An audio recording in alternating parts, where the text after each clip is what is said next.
breeds a black market.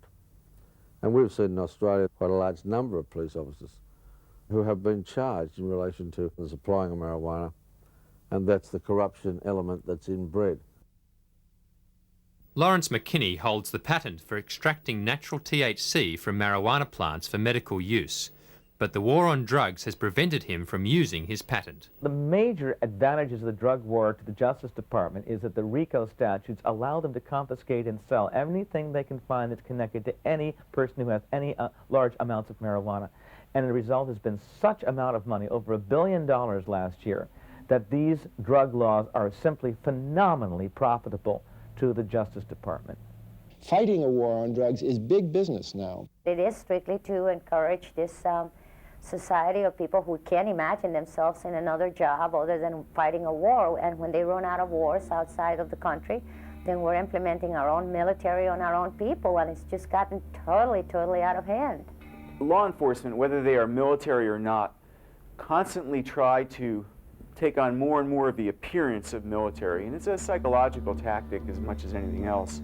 When this happens to someone, the helicopters will come down and they'll hover and they'll direct troops, or there'll be troops traipsing in the woods near your house, and your animals will get frightened, and your babies will get frightened, and you'll get frightened, regardless of whether you're involved in anything illegal. When the walls have begun to crumble, when the laws have begun to burn, when the wind is singing freedom, when the stone begins to turn, when the wind is singing freedom, when the wind is singing freedom, when the wind is singing freedom, when the wind is singing freedom, freedom.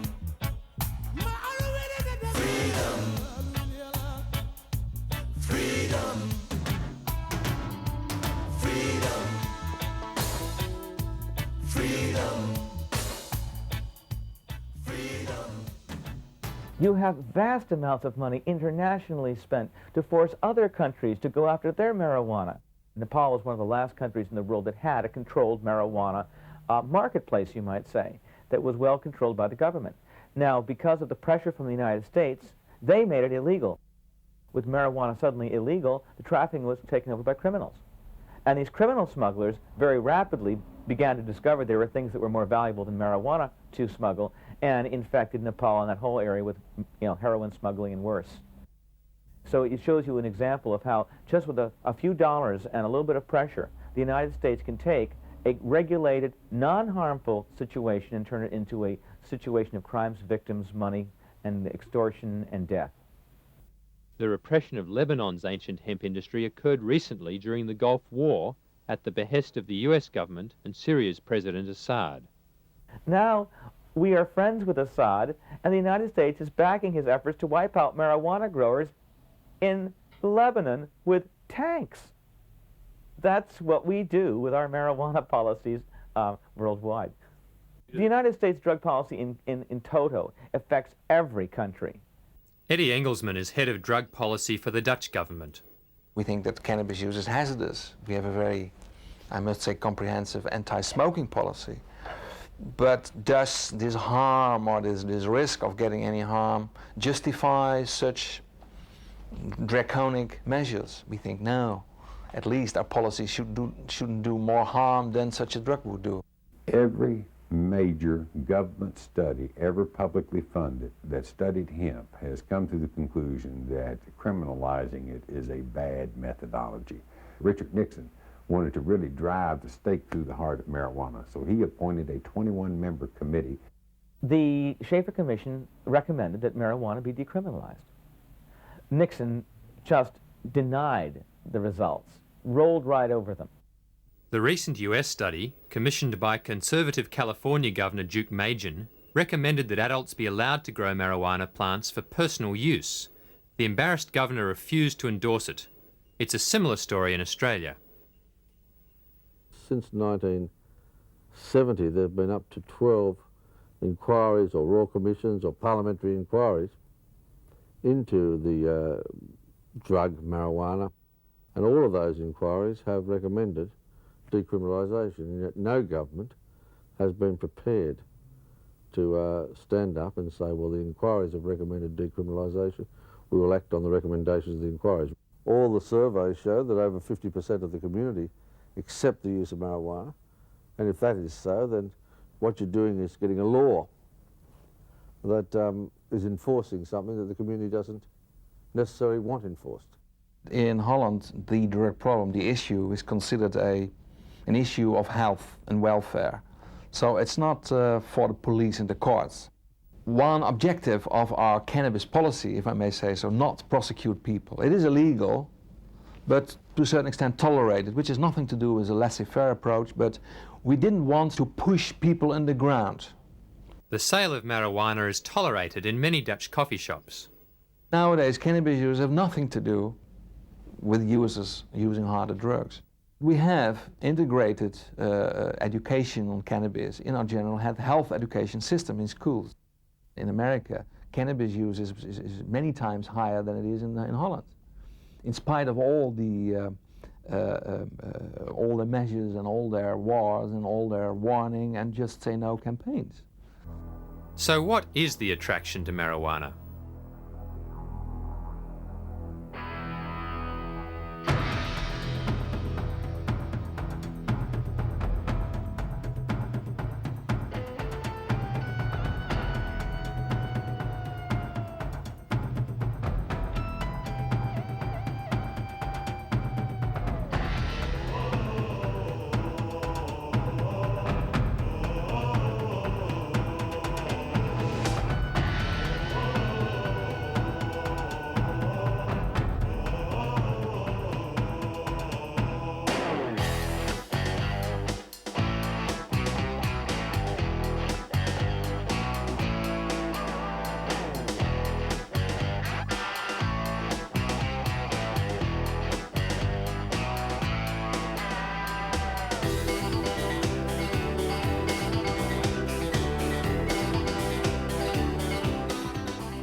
It does carry a fantasy-inducing, thought-catalyzing quality. It allows the mind to rove and scan in a much more expansive domain of information than is normally the case. I mean, if you don't smoke cannabis, you may spend your evening balancing your check account. If you do smoke cannabis, you may spend your evening contemplating the causes of the Greek Renaissance. It's a perceptual enhancer. It's like a child seeing something for the first time. There's a little bit of that excitement about the visual world. It enhances the appreciation of music and the graphic arts. I have met many people who I think have experienced increase in imagination and creativity from experimenting with marijuana, who have discovered themselves as physical, sensual, sexual beings on marijuana who otherwise had not developed that part of themselves. They find that it's useful in gaining perspective and insight in their lives. Marijuana creates a receptive, suggestible state which could facilitate certain kinds of therapy. It often increases people's access to their own unconscious, to the images that they have in their mind, to their dreams, to feelings which they otherwise might not be aware of. So I think it could be in the right hands an aid to therapy. Not everybody is capable of using cannabis in this way, but it can be used in this way by people who make an effort to learn to use it in this way. Obviously, Western society fails to offer guidance on how to use marijuana beneficially. I've seen many people who use marijuana addictively, many people who use it all the time, and I think get very little effect out of it. I see people who smoke it and get groggy and doped out. The real problem is that people do too much. They don't understand that the best way to do cannabis is approximately once a week. The desire to have altered states of consciousness is basically healthy and normal.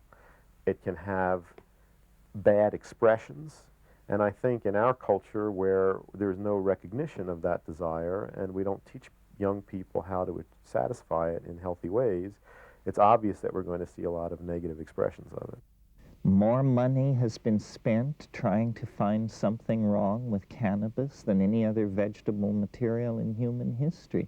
And what they've come up with is so pathetically thin that I am confident that it amounts to a clean bill of health for this stuff. US government health authorities estimate that there are about 350,000 deaths per year caused by tobacco and around 125,000 from alcohol. This does not include alcohol's involvement in 50% of all road fatalities and 65% of all murders. There are 14 to 27,000 deaths from legal medicines, and over 1,000 of these have been recorded as overdoses of aspirin. There are around 5,000 deaths from illegal drugs, while ailments related to caffeine kill up to 10,000 people per year. But there have been no deaths attributed to marijuana. Cannabis is not a health problem. The problem is that it promotes social values and attitudes which are unwelcome in capitalist market-based society. It's just that simple. A drug like coffee with a horrendous health profile compared to cannabis is completely welcomed into the marketplace and the home and the lifestyle of modern people. This is simply that we value certain states of mind and we fear and suspect others. And this is based entirely on value systems that are inculcated from above. Clearly, the discussion as to how society should deal with marijuana is likely to continue for some time. But is marijuana the reason hemp is no longer the major industry it once was? After all, the industrial-grade hemp crop is virtually free of THC. Hemp historian Gatewood Galbraith speaks from his home state of Kentucky. There are 14 of these historical markers around the central Kentucky commemorating hemp as a cash crop in the state. It's pretty self-explanatory. We were the world's largest producer for over 100 years. How did hemp go from being a major crop to almost non-existence in a span of around 50 years? Historical research conducted by our company suggests that it was the discovery of an efficient hemp decorticating machine and the promised resurgence of hemp to industry that led to the imposition of legal sanctions in the United States and the demise of the hemp industry. In the early 1930s, the American hemp industry remained highly labour-intensive long after competing industries had mechanised. Furthermore, other fibres like manila hemp had begun to be imported from underdeveloped countries where labour was dirt cheap. By 1930, the hemp industry bottomed out at 1,000 acres. But hemp technology finally caught up, and the crop expanded to 14,000 acres in the next 7 years. Hemp was poised to become the new billion-dollar crop, as reported in Popular Mechanics and Mechanical Engineering magazines, written in early 1938. A factory in Illinois had begun producing fine bond paper from hemp fibre. Hemp with its high cellulose content could also now be made into, quote, more than 25,000 products ranging from dynamite to cellophane and all manner of plastics. But in the mid-30s, DuPont Chemicals patented processes to make nylon and plastics from oil and coal. A resurgence of the hemp industry would seriously have threatened the emerging petrochemical industries, with their synthetic fibre nylon being invented in 1935. Hearst was a big printer back during the 20s and 30s, and he had vast interest in timberland for paper pulp, which could be used as a result of a chemically intensive paper pulp process developed by DuPont and patented by DuPont. They made their fortunes with these chemical shipments for the paper pulp industry, and hemp represented a less chemically intensive way of manufacturing a higher grade paper. Consequently, DuPont saw it as an economic competitor. William Randolph Hearst, the owner of the largest newspaper chain in the United States between the world wars, started publishing newspaper articles linking cannabis with violent crime. They renamed the plant marijuana to dissociate it from the hemp medicines, the hemp rope and fabric that Americans had been using profitably for generations. Many stories in his papers told of blacks or Mexicans using marijuana and being disrespectful or violent to whites, or trying to push their drug to innocent whites. The campaign succeeded in getting racist white organisations to support cannabis prohibition. Hearst and Harry Anslinger, the then director of the Bureau of Narcotics, managed to get marijuana made illegal in 1937, thus destroying the hemp industries. This timing is interesting. The alcohol prohibition had just ended, and the people who had enforced it needed new jobs. This may well be why Anslinger pushed so hard to get cannabis banned. In Anslinger's words, if the hideous monster Frankenstein came face to face with the monster marijuana, he would drop dead of fright. Reefer Madness was one of the many movies made to whip up an anti-marijuana frenzy. The sale of marijuana is even more difficult to detect and halt than the traffic in drugs such as opium, morphine, and heroin. More deadly even than these soul-destroying drugs is the menace of marijuana. Under the influence of the drug, he killed his entire family with an axe.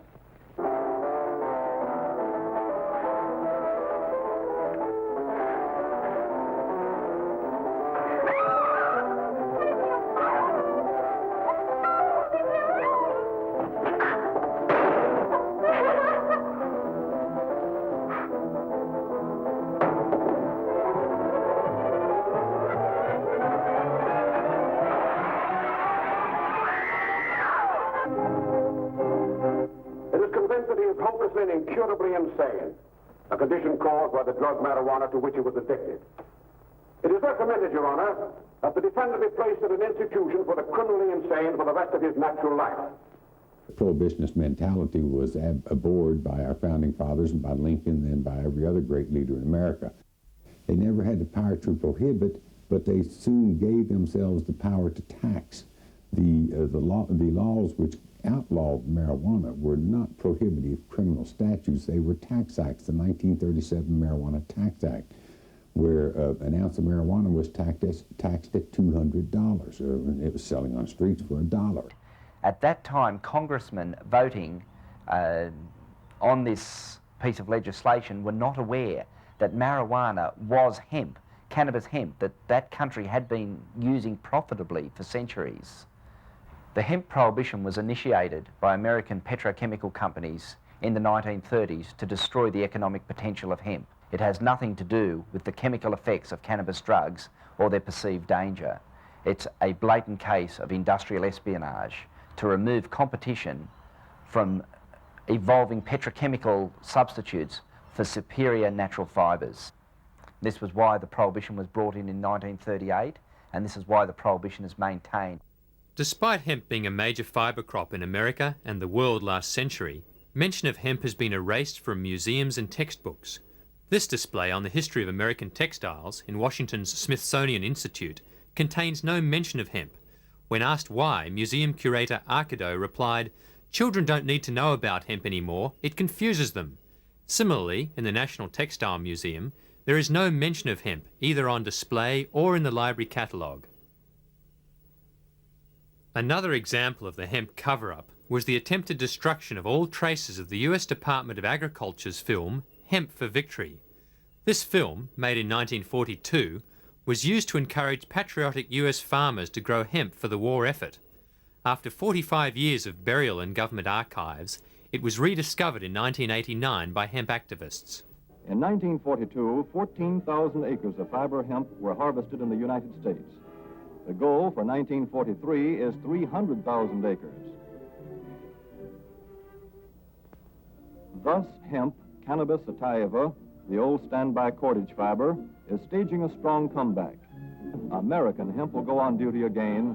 Hemp for mooring ships. Hemp for tow lines.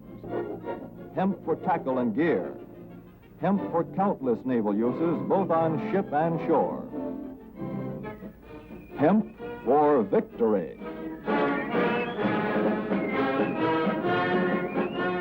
Straight after the war, however, the government once again abolished the hemp industry and eventually criminalised the plant. 100 years ago, the farmer produced all of the fiber, all of the medicine, all of the fuel, and all of the food that this society consumed. That's what farming is you raise those 4 basic categories: fiber, food, medicine, and fuel, and you sell them in the cities. They're the basic necessities of life. The money flows out of the cities back to the landowner and to the producer, where land is the means of production of wealth. It's been that way for thousands of years. Today, 100 years later, the farmer doesn't produce any fiber. If they do, it's cotton, which accounts for 50% of the pesticides and herbicides used in the agricultural sector. The farmer doesn't raise any medicine. It's all been monopolized by the pharmaceutical companies. The farmer doesn't raise any fuel. It's all been monopolized by the petrochemical companies. And if you go into a grocery store and look at the ingredients on the package, you'll find out how rapidly the farmer is being displaced from their heritage of food production. It's all been taken over by the synthetic manufacturers who, in producing these synthetic products, create the toxic waste and the hazardous byproducts with which we're having such a tough time dealing. And not only that, it concentrates wealth in the hands of fewer and fewer people all the time, because the means of production of wealth is no longer the land. It is now the factories and the shareholders and the people who own the controlling interest in those corporations.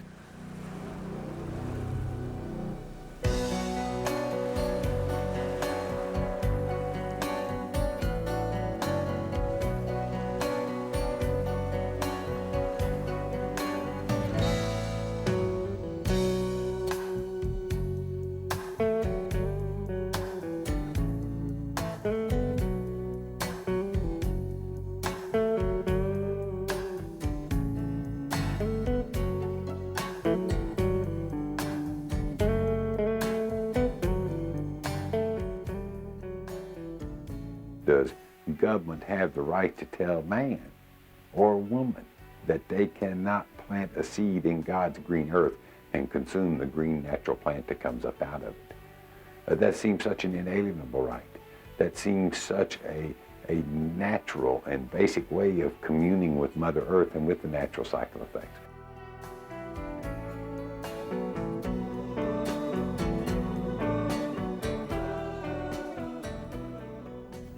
It really is only a matter of time before hemp returns to Australian industry and commerce. A lot of preliminary work has been done.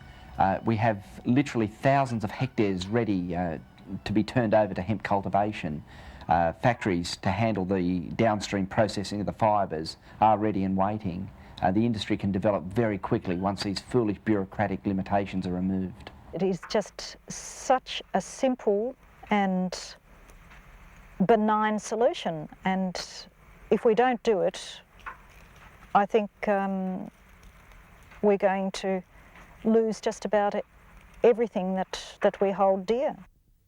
Hemp could be and will be the greatest economic engine that we have seen probably in the history of the human race.